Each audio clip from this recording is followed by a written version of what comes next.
Music by Mantu Manish.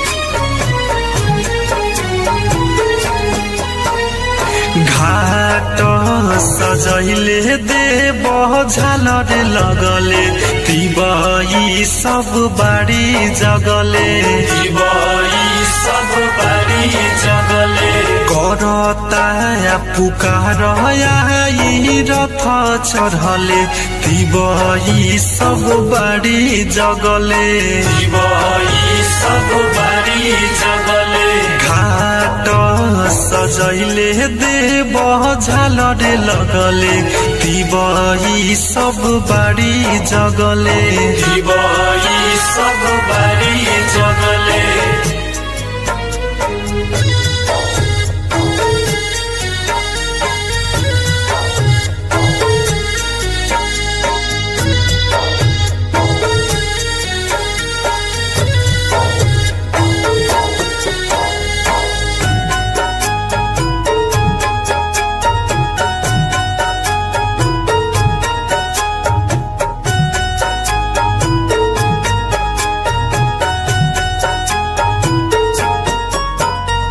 जगमग ज्योति जहरे घाट चारू रावा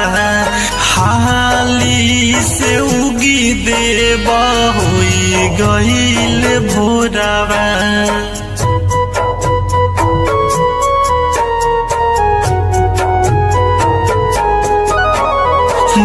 जगमग ज्योति जहरे घाट चारू रावा हाली से उगी देव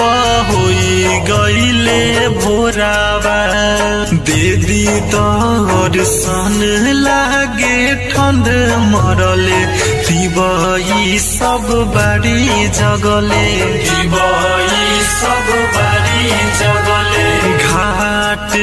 सजैले देव झालर लगले तिबई सब बाड़ी जगले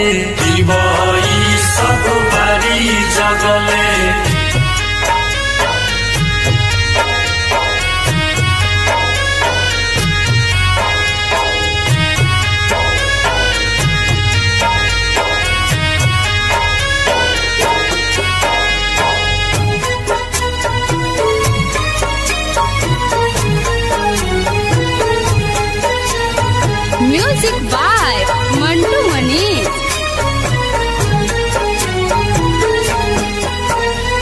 कोसिया दियरी देव नारियल बरखले पियरी पहिरी राउर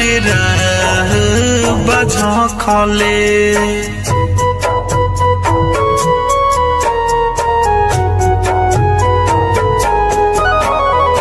कोसिया दियरी देव नारियल बरखले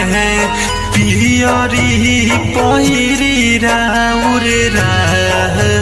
बझखले राइटर भरत पिंटू गीत गवले तिबई सब बाड़ी जगले घाट सजैले देव झालर लगले तिबई सब बाड़ी जगले संग्राम रिकॉर्डिंग स्टूडियो रीगा सीतामढ़ी।